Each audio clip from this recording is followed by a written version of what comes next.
Eu sou a Mariana Calça e esse é o Limeira em Pauta, um podcast que a gente vai falar os desafios, as oportunidades e tudo que envolve a nossa cidade. Hoje a convidada é a Adriana Mota e antes disso eu vou me apresentar. Eu sou a Mariana, sou limeirense, advogada e hoje eu estou vereadora, fui a vereadora mais votada nas eleições de 2020 e a política que eu acredito é a política que olha para as pessoas e a política do bem comum. E nesse momento a gente vai discutir vários assuntos da cidade, em especial a educação. E por isso eu quero pedir que a nossa convidada, Adriana, se apresente um pouco também. Oi, Mariana. É um prazer estar aqui com você. É sempre muito bacana. Nós somos professores e gostamos de falar, né? É a nossa natureza, né? Tá falando, explicando, enfim. Então esse seu convite para mim é muito importante. Ele me é muito caro, né? Eu sou Adriana Mota. Eu sou servidora pública desde 1986. Então eu estou há bastante tempo no serviço público. Eu fui professora coordenadora, vice-diretora, diretora. Eu tive uma passagem como secretária de Educação do município, que foi uma das mais impactantes na minha vida, né? Eu sou mestra em Gestão e Avaliação da Educação Pública. Eu sou especialista em alfabetização. Enfim, eu também fiz um percurso, um itinerário profissional muito interessante. E eu devo ele todinho à escola pública, né? Então, é uma alegria estar aqui conversando com você. Que bom que é você, né? Que bom que a gente pode conversar. Adriana, ela hoje é diretora da Escola Lucamur e eu tive a oportunidade de conhecê-la depois de 2020, né? Depois das eleições, com o desenvolver do trabalho que a gente faz pelo mandato. Além de ser uma super profissional, é uma grande inspiração que eu, Mariana, tenho para continuar motivada a trabalhar, a buscar transformar a vida das nossas crianças em especial. Então, eu tenho muito que agradecer a Adriana pelo conhecimento que ela gratuitamente passa a todas as pessoas aqui da cidade de Limeira. Adriana, a gente tem uma coxinha aqui, e ela não está aqui à toa, ela tem um significado, né? Limeira, diz a lenda, que é a terra da coxinha, e lá nos tempos da realeza, dizem que um dos filhos de Dom Pedro II, que era um filho bastardo, gostava muito de coxas de frango. Em uma oportunidade em que acabou a coxa de frango, a cozinheira à época teve que dar um jeito. Então, eu encaro a coxinha de frango como uma inovação para fazer um agrado a uma criança, com deficiência, mas que esse jeito precisou ser dado ali naquele momento para satisfazer, né, o desejo e a vontade dessa criança. E eu queria que você também se servisse. Obrigada.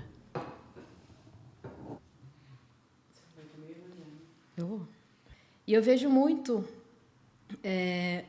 os educadores, os professores, inovando na sua função, né?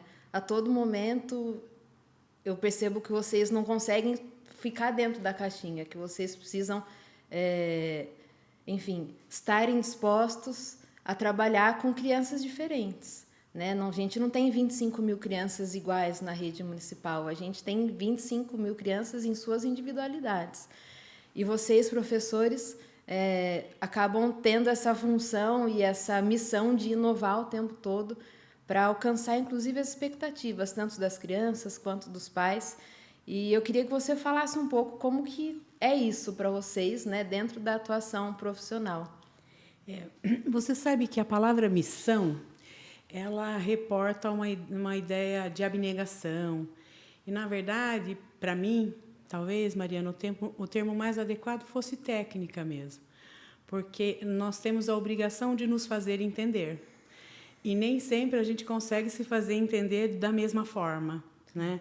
As crianças tidas típicas e as crianças atípicas, né, sobretudo essas últimas, elas exigem da gente um olhar por sobre elas e pensar um corpo de atividade que as atenda, né, nessas suas especificidades. De fato, nós somos nós somos desafiados pela própria natureza da tarefa do atendimento diário dessas crianças a essa busca, né, por uma atividade, por um assunto, um olhar atento. Há um filme muito interessante que chama A Língua das Mariposas. E, nesse filme, há uma cena que me chama muito a atenção, que é quando o professor ele vai devolver um presente que um aluno havia lhe dado, e ele quer dar para ele um livro. Então, ele vai até a biblioteca, olha para o menino e fica pensando. Aí ele escolhe um título e entrega.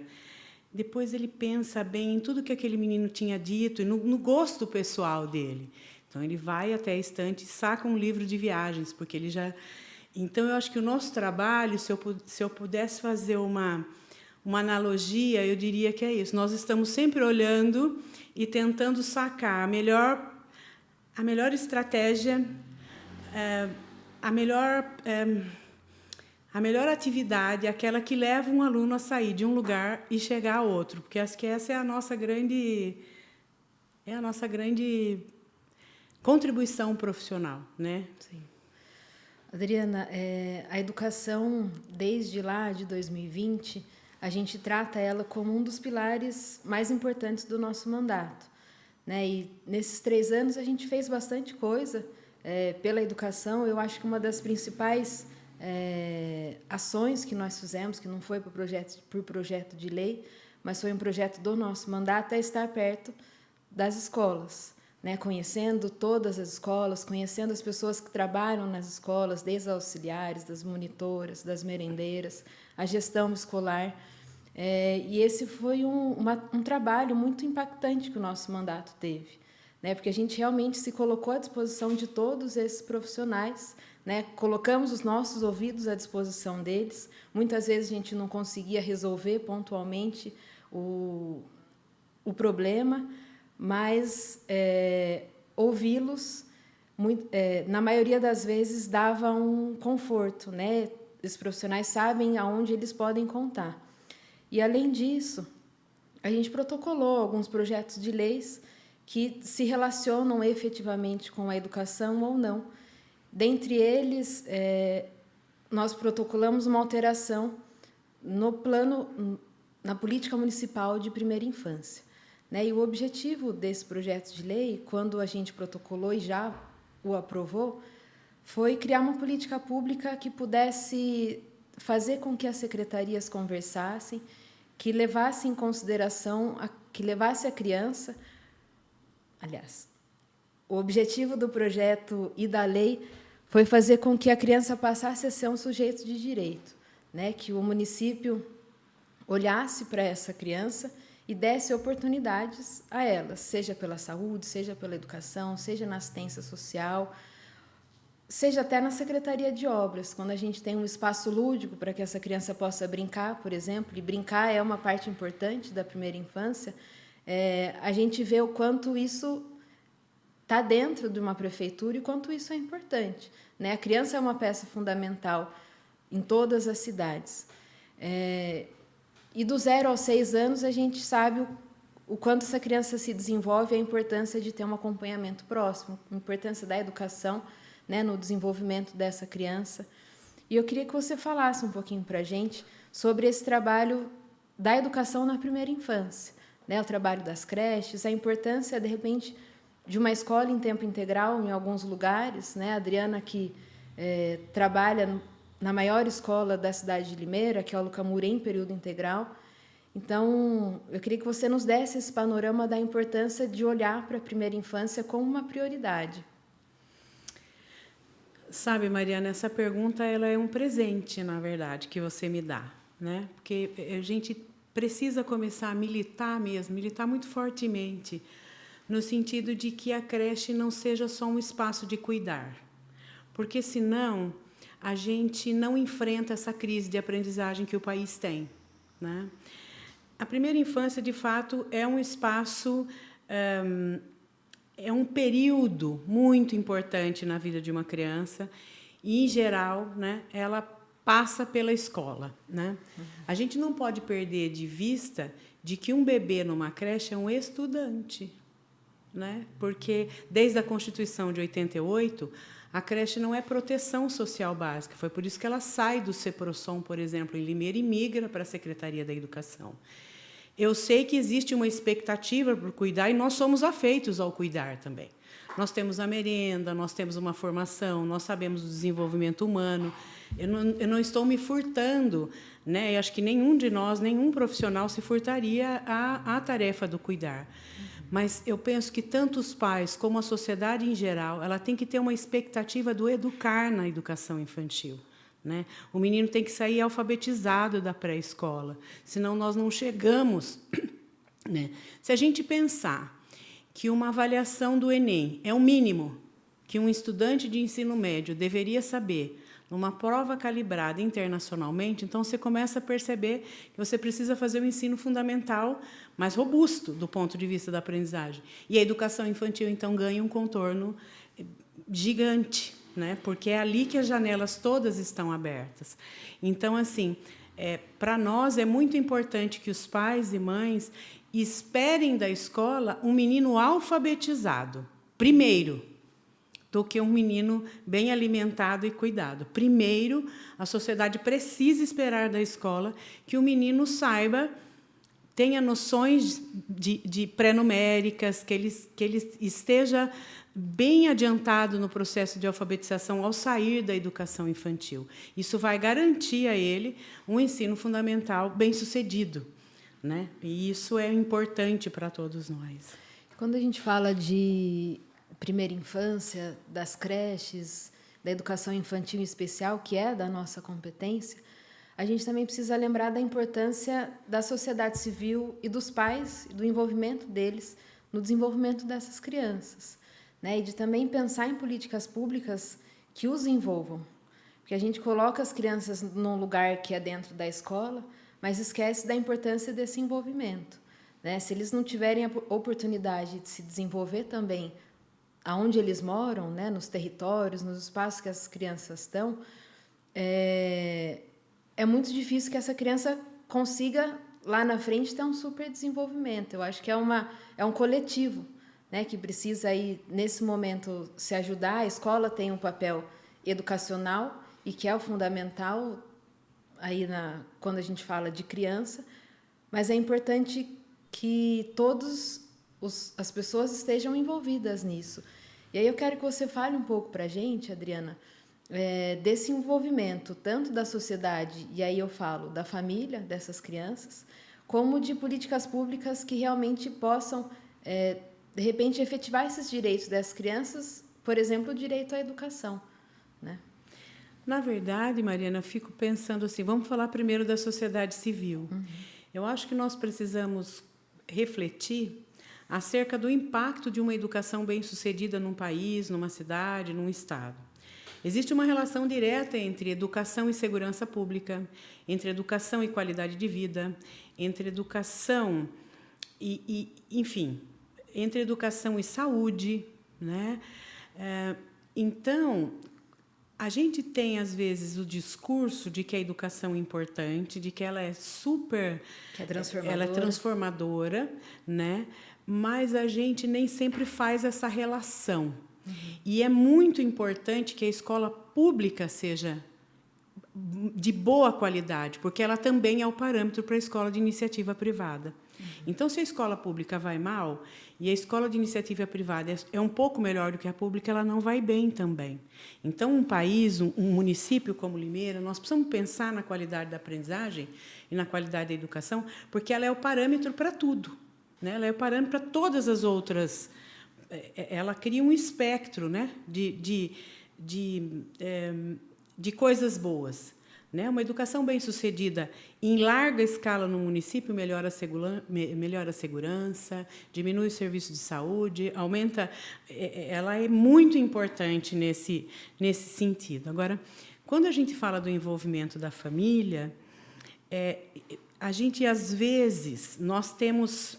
No Brasil e em todos os lugares, nós tivemos um processo de desescolarização da escola, que é a família entender a escola somente como um espaço do cuidar, né? Quer dizer, e isso é uma coisa muito ruim, né? Quando você tem uma expectativa de que a escola vá cuidar do seu filho. Isso é muito pouco para aquilo que a gente pode.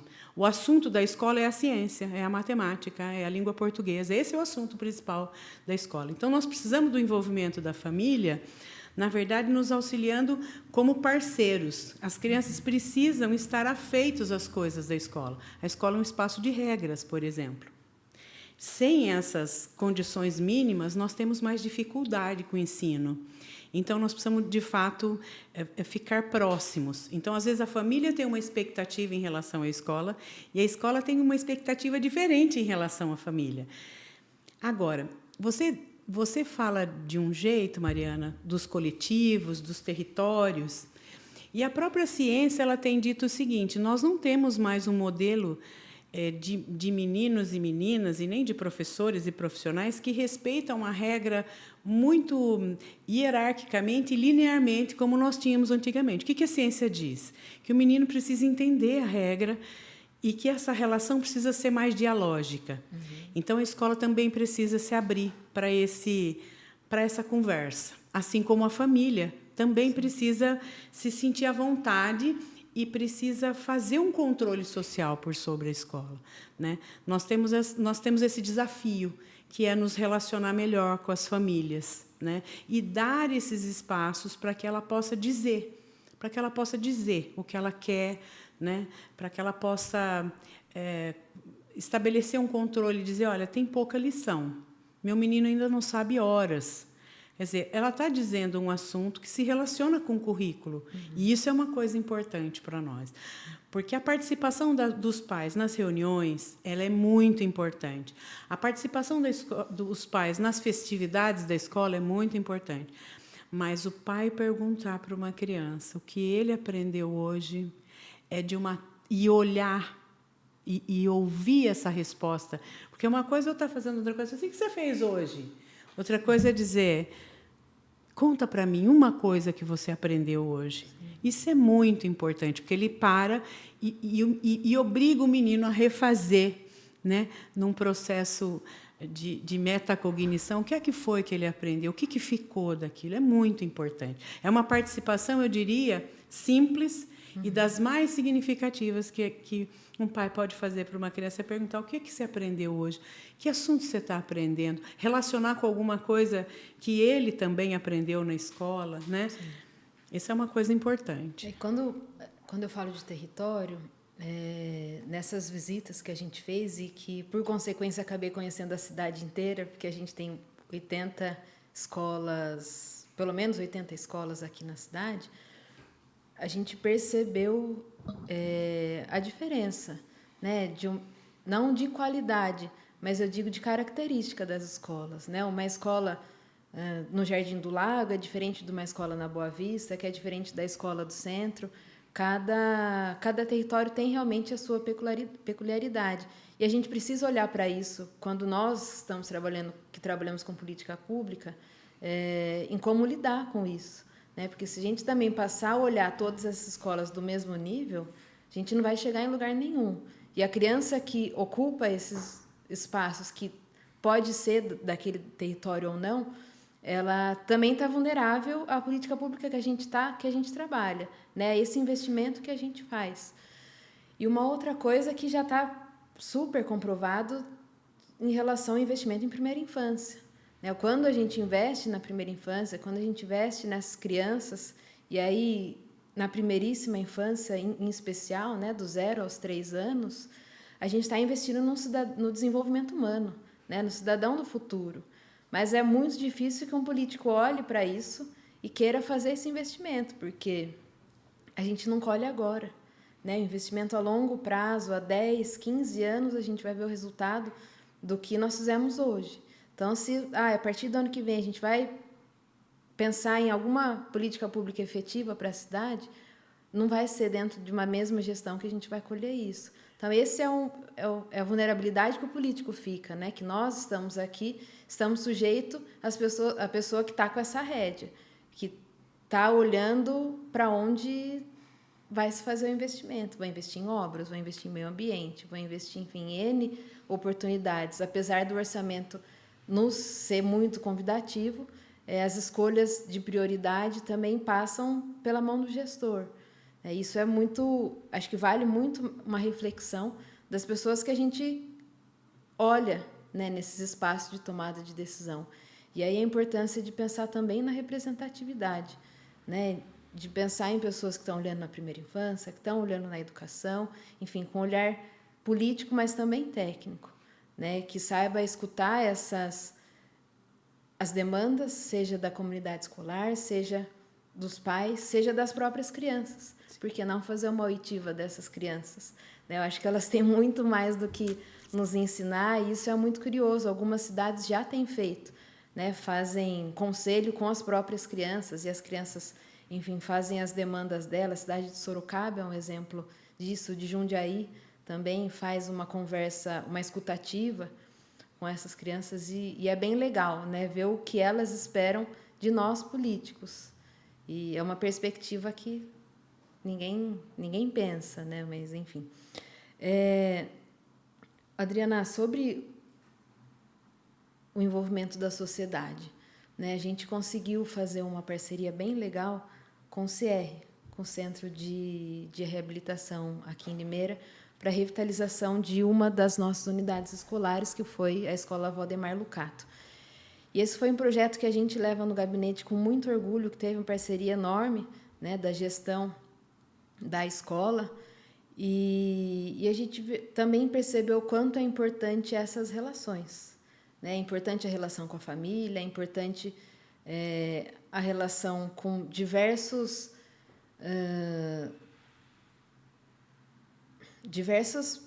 aspectos aí da sociedade, mas também com algumas instituições, públicas ou privadas. E o CR foi um presente que a gente teve, né, no ano passado, em que os meninos, aí foi um projeto que já existe dentro do CR, que a gente colocou para fora, que os meninos em 10 dias pintaram, revitalizaram totalmente a escola, dando um outro ar, né, um ar de brincar mesmo, né? As crianças chegam já pulando a amarelinha. Isso dá até vontade para as crianças irem e ocuparem esses espaços. Dito isso, e depois dessa ação, a gente também protocolou um projeto de lei sobre revitalização de escolas. Assim como a gente tem a questão das gestões compartilhadas de praças, a gente poderia usar contrapartidas, usar N coisas aí que estão à disposição do município para fazer essa revitalização de infraestrutura das escolas ou revitalizações estruturais das escolas. E o que eu quero, nesse momento, saber o que você pensa disso, quanto essas ações e essas parcerias podem ou não ser importantes, né? No caso do CR, eu acho que foi de uma importância não só para a comunidade escolar, mas para os próprios meninos que estavam lá trabalhando, né? E a gente também precisa olhar para isso, para as pessoas que estão fazendo esse serviço. Olha, Mariana, eu fico pensando, do ponto de vista do Poder Executivo, a relação, você estabelecer políticas públicas que tomem como pressuposto a intersetorialidade, por exemplo, né, é muito, muito importante, porque, em geral, nós estamos dentro de um território, por exemplo, eu atuo no território B, que fica na região sul do município, um território bem populoso, 1/3 da população e 1/3 dos 26 mil alunos da rede, que eu não sei hoje precisamente, mas acho que mais de 25 mil alunos, está nesse território. Então, ele apresenta, por si só, pelo volume de alunos, alguns desafios. Então, nós temos o posto de saúde, o CRAS da assistência social, as escolas. Nós estamos trabalhando sempre, e, sobretudo, nessa área, muitas vezes com as marcas da vulnerabilidade social. Mas nós estamos trabalhando sempre de maneira isolada. E isso, na verdade, se a gente fizer um cômputo, com certeza nós estamos gastando energia e dinheiro de maneira menos eficiente do que se nós estivéssemos trabalhando juntos. Se nós tivéssemos um sistema compartilhado, por exemplo, de informação entre os setores, só o compartilhamento de informação já mitigaria uma porção de ruídos na comunicação entre os setores, né? Então, isso já...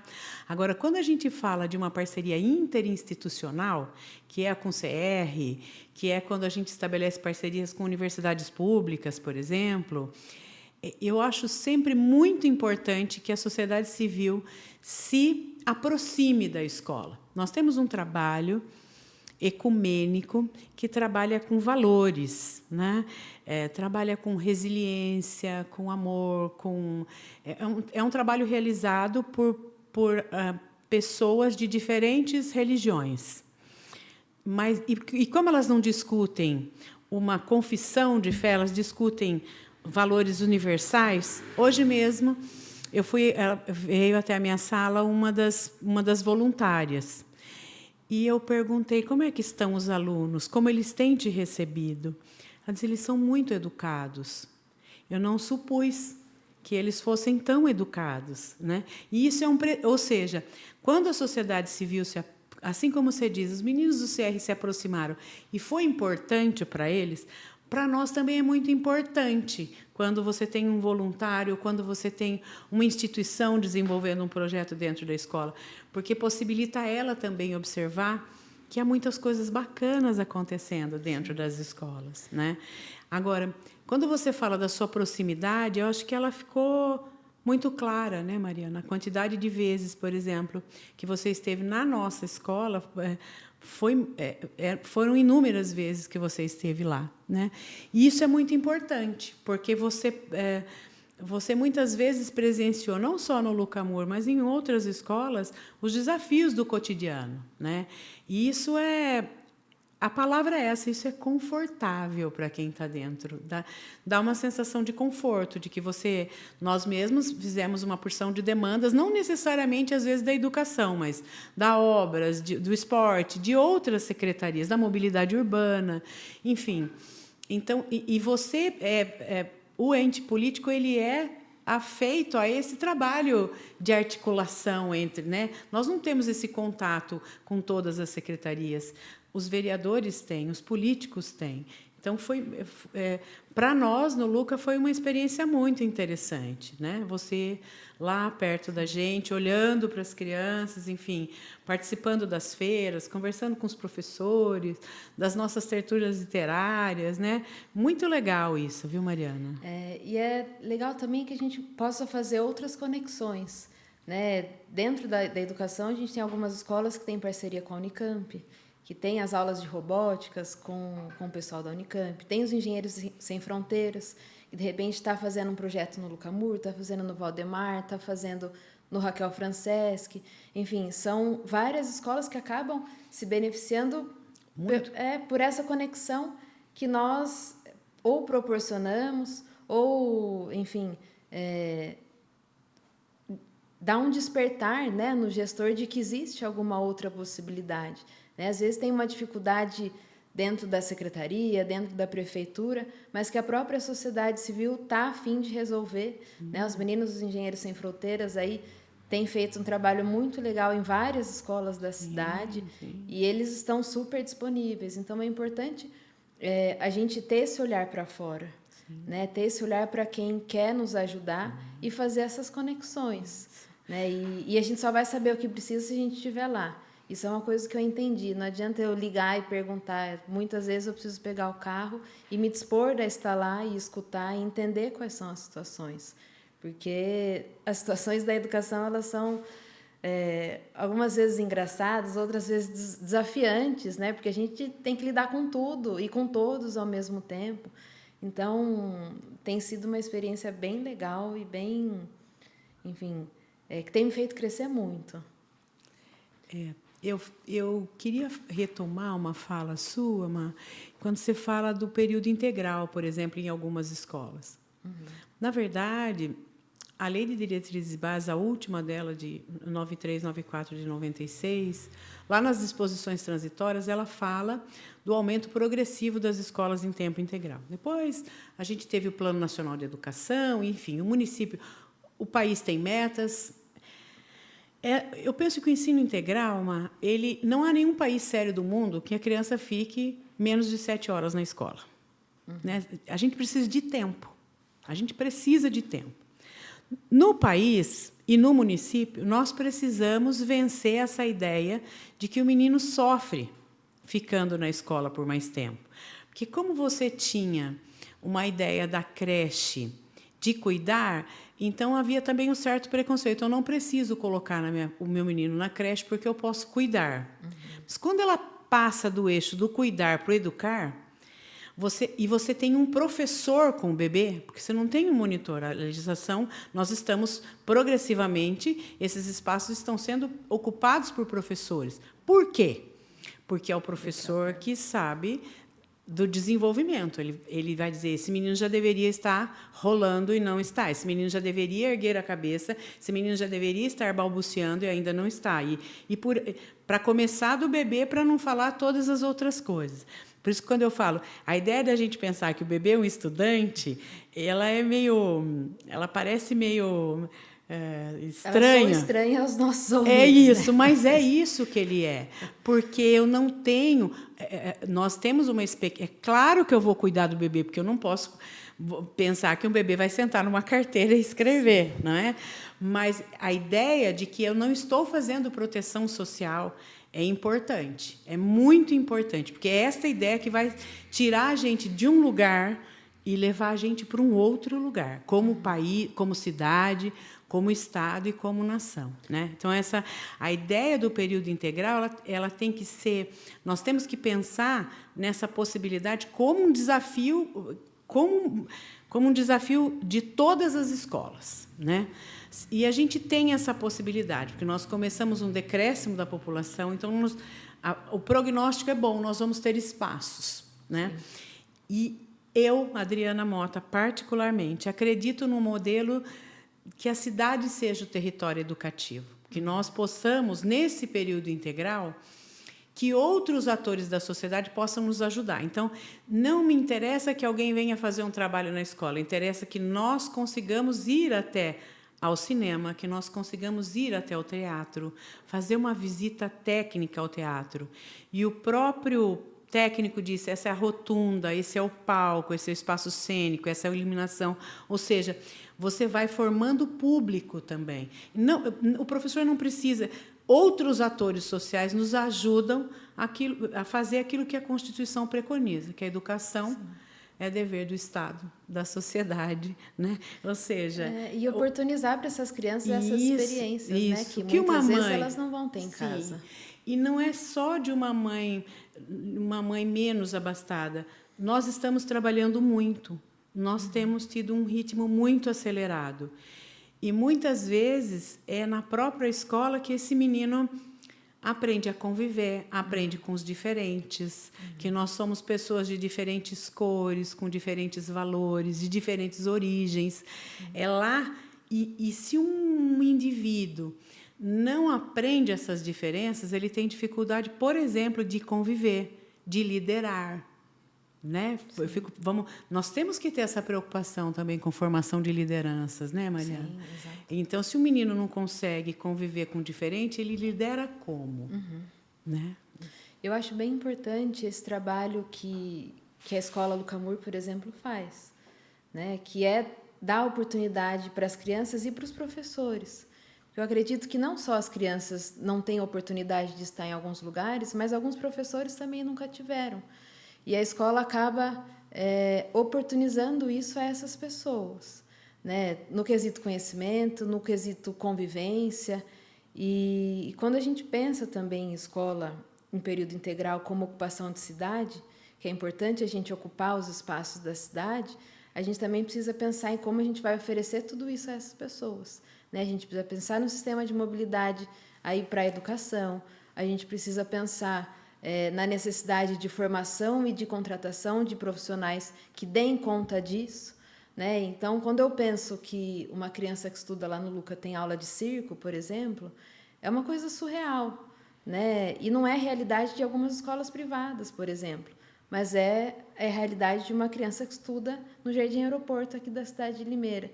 E a nossa função, né, Adriana, minha função como agente político, vocês como servidores que ficam no lugar e eu passo, meu mandato dura 4 anos, mas o funcionalismo público está aí, né, oportunizar isso para essas pessoas no presente e adequar isso para um futuro, né? Pode ser que daqui a alguns anos uma escola de circo não seja mais tão legal, mas a gente vai pensar em alguma outra coisa, em como resolver essa questão para as crianças.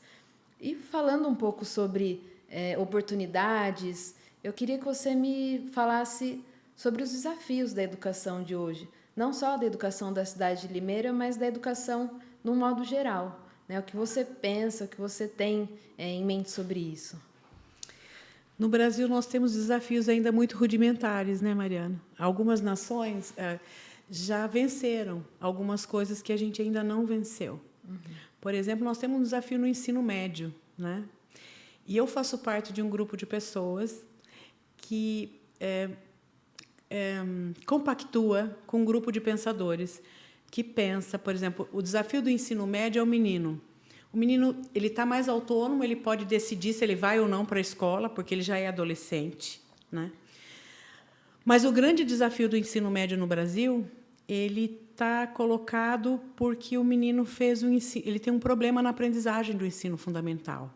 E esse professor do ensino médio está preparado para biologia, física, química, matemática. E esse menino não está à altura dos acontecimentos, se eu posso elegantemente dizer isso. Ele não está à altura, ele não consegue. E ele não precisa ficar se submetendo a uma situação que ele não consegue. O que ele faz? Ele começa a protagonizar outras coisas e ele desiste. Então, um dos principais desafios que a gente tem, e é muito importante dizer isso para você, Mariana, porque nos últimos 20 anos, a educação do 1º ao 5º ano, por exemplo, melhorou muito o desempenho. Então, nós temos um desafio no 2º ciclo do ensino fundamental, para esse menino chegar no ensino médio de maneira tal que ele consiga permanecer, porque o nosso índice de evasão e de repetência no ensino médio é muito alto. E isso, para um país como o nosso, você imagina a quantidade de como que eu posso dizer para você? Diferença?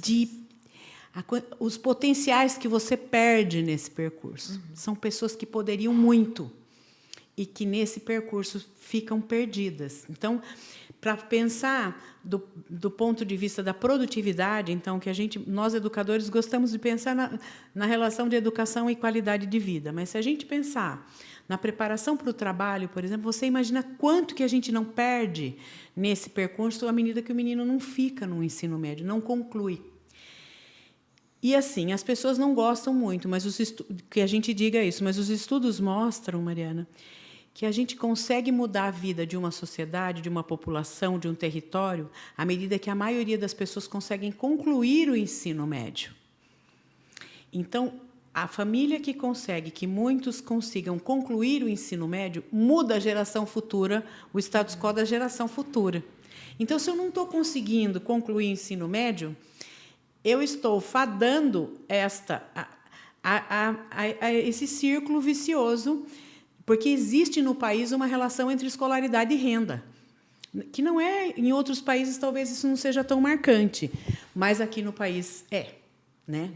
Então, essa é uma coisa importante de dizer. Agora, sobre a participação dos meninos, se você andar pelas escolas e perguntar, há muitas crianças que participam, por exemplo, da formulação do projeto político-pedagógico, né? Porque a gente consulta as crianças. Lá no Luca mesmo, nós consultamos as crianças para a formulação do projeto político-pedagógico.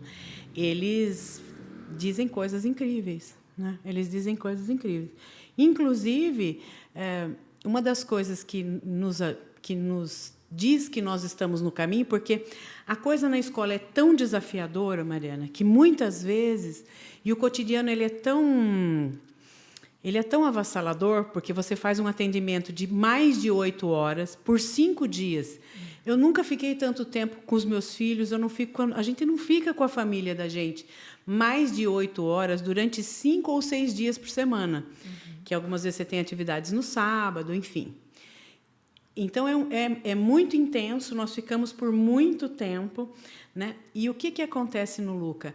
Nós temos uma adesão dos alunos à escola comprovada cientificamente, se é que eu posso dizer isso. Eles responderam Acho que 600 alunos, mais ou menos, responderam à pesquisa. E mais de 85% dizem, esta é a minha escola. E quando perguntado se os professores sabem exatamente, se os professores dizem onde eles precisam chegar, mais de 85% também diz. Os meus professores deixam claro onde eu preciso chegar. Então, isso, quando você olha a literatura nacional e internacional, é muito diferente esse número. Então, esse também é um desafio que se impõe às escolas, ampliar essa adesão. E entender que diferentes, como você mesma disse, diferentes territórios têm diferentes demandas, diferentes características. O que nos une como rede é onde nós temos que chegar. Sim. Onde nós temos que chegar? Nós temos um bom currículo, onde que nós temos que chegar? Agora, como nós vamos fazer esse percurso? E é claro que nós temos princípios teóricos, né, filosóficos, sociológicos, mas, muitas vezes, o percurso nem sempre é o mesmo. Nem sempre é o mesmo. Né? Agora, quando você fala dessa relação interinstitucional, eu queria te dar um exemplo. Essa semana, alguns grupos da escola receberam um link para participar de uma aula de astronomia, por exemplo, que foi oferecida pela USP. Então, você imagina que uma criança do 1º ao 5º ano não tem dimensão do que seja a USP. Mas eu tinha um aluno que dizia, eu estou muito emocionado. Eu vou participar de uma aula da USP. E a USP é uma das maiores universidades do mundo. Então, você imagina, ele estava... E aí as outras crianças, você observa como... É claro. Então, eu também sou importante, porque se eu estou na sala dele e ele está... Então, assim, do ponto de vista da construção, do ponto de vista da socialização, do ponto de vista do próprio processo civilizatório, há alguns autores que defendem sociedades sem escolas, né, Mariana? Eu acredito muito na escola. Acho que a escola é um espaço muito... Ele é democrático e também, muito, né? bonito. Ele é muito bonito, porque a diferença está todinha posta lá. Toda ela está lá. Né? E uma escola que tem 1.200 alunos, é um baleiro com muitos sabores. Né? Você imagina que aquilo fica virando, eu faço essa analogia também, que aquilo está sempre virando, tem sempre uma coisa diferente acontecendo com diferentes crianças e com diferentes percepções. É muito... A minha trajetória, por exemplo, alguns autores que dizem que a gente começa a nossa carreira fazendo um investimento. E que depois a gente para o investimento e a gente começa a desinvestir. Então, eu estou a 2 passos da minha aposentadoria e eu sou apaixonadíssima por aquela equipe, por aquela escola, por aqueles alunos. Eu não tenho nenhum problema às segundas-feiras. Eu falo, agora eu vou para a escola. Porque a escola é isso, né? Ela toma a gente de uma tal maneira, né? E ela toma quem gosta e quem não gosta dela, Sim. Porque então gostar dela é meio profilático, sabe? É melhor. É melhor você gostar. Adriana, aproveitando essa empolgação e o que acaba também que me deixa muito motivada, né, a continuar fazendo o que a gente precisa fazer para as escolas. Acho que a gente pode passar a pensar na escola dos sonhos, né? E eu queria que você me dissesse qual é a escola do seu sonho, né? Eu vim de um lugar de privilégio, né? Eu tive a oportunidade de ir para a escola aos 2 anos, estudei numa escola privada, depois eu fui para o SESI e depois estudei no Colégio Objetivo, até que eu decidi e pude escolher, inclusive, fazer a faculdade que eu quis, fazer o curso que eu quis. Então, eu entendo todos esses privilégios que eu tive na minha vida, de ter uma escola estruturada, de ter uma equipe em todas essas escolas, em todas essas passagens, que pudesse me dar um suporte educacional, de ter um suporte dentro de casa, né? Porque meus pais são 2 pessoas que estudaram, que fizeram faculdade, minhas irmãs também tiveram as mesmas oportunidades que eu, e é importante eu também me colocar nesse lugar de privilégio, mas ver que o que eu quero para a cidade, que o que eu quero para as crianças é que essas crianças também possam ter as mesmas oportunidades que eu tive, seja na escola pública, seja na escola privada, para que no futuro elas possam escolher os lugares que elas querem ocupar. Né? Hoje eu posso escolher o lugar que eu quero, eu escolhi estar nesse lugar que eu estou hoje. Então, o meu sonho de escola é uma escola que dê oportunidade para essas crianças, né? E dar oportunidade para essas crianças é ter uma escola bem estruturada, é ter professores, é ter os monitores disponíveis, é ter brinquedo para que as crianças possam brincar, porque o brincar também faz parte, né, do desenvolvimento dessas crianças. Enfim, de todos esses 34 anos que eu tenho, o meu grande sonho é isso, que as pessoas também possam olhar para a educação, né, e possam sair dela com as oportunidades que eu e as minhas irmãs tivemos. Eu queria saber o que você pensa, né, sobre qual é o seu sonho, já com mais de 30 anos de carreira, se você ainda sonha, eu acho que você sonha. Sim, claro, né? Qualquer ser humano sonha, e eu sonho bastante, né? Eu sou uma otimista. Por opção, porque eu acho que a vida fica bem bacana quando a gente é otimista. E também sou otimista em relação à educação. O que eu penso, o que eu sonho? Eu sonho que a gente tenha equalizado esse mínimo de aprendizagem, que a gente tenha, porque o Brasil fez um grande esforço para colocar as crianças para dentro. Se você pensar que na década de 80 tinha 80% para dentro da escola em idade escolar e 20% para fora, e a gente foi chegando. E nós temos hoje aproximadamente 98%, 99% dos meninos chegando na escola, e eu tenho acesso. Isso significa que 640 mil brasileiros ainda não chegaram na idade obrigatória do ensino fundamental na escola. E isso imagina que isso é uma coisa muito séria ainda. Então, quando eu falo que nós temos desafios muito rudimentares, é disso que se trata. Então, nós colocamos as crianças para dentro da escola. E bem ali no final da década de 80 e no início da década de 90, o que nós chegamos à conclusão? Que de cada 100 crianças que nós colocávamos no primeiro ano, 50 repetiam o primeiro ano. Então, não adiantou pôr as crianças para dentro, porque nós tínhamos mecanismos de exclusão social. Então, eu tenho um sonho, na verdade, de que nós consigamos vencer essa crise de aprendizagem que nós temos. E ela não é pontual, ela não está aqui nem ali. Nós temos uma crise de aprendizagem colocada no país, que nós precisamos vencer. E do primeiro ao quinto ano parece que nós estamos avançando, né? Se a gente tomar como pressuposto, a gente nem sempre gosta das avaliações externas, mas nós vamos preparar os meninos para a avaliação. Como eu sou uma estudiosa da avaliação, eu adoro as questões da avaliação, eu acho que elas são maravilhosas. Que se o menino consegue ler aquele texto e responder aquela questão, significa que ele, de fato, elas são muito bem feitas. Né? Então, eu tenho esse sonho de que nós consigamos vencer. E tenho esse sonho que o professor seja preparado, que nós tenhamos um processo de formação no Brasil, por exemplo, parecido com um processo francês, que o menino o professor só chegue à sala de aula depois que ele faça um estrito senso. Ou seja, ele seja capaz de olhar para aquele cotidiano de uma maneira. Então, nós precisamos chegar a esse ponto de sofisticação. Porque, se a gente não é capaz de refletir sobre o que nós estamos fazendo, então essa coisa fica muito ruim. Ela fica mais penosa, você fazer esses... Né? Então, eu sonho que nós sejamos colocados nesse lugar de profissional intelectual que a gente é. Né? Para dizer para uma mãe assim, olha, você pensa que seu filho cresce assim? Não, ele cresce céfalo-caudal e próximo distal. Ou seja, eu preciso dar essa informação técnica para ela saber por que ele anda com os braços em guarda quando ele começa a andar. Porque ele precisa desse equilíbrio. Por que as crianças mordem na creche? Elas mordem, porque elas não conseguem falar. Então, o que eu preciso? Eu preciso ensinar a falar urgente.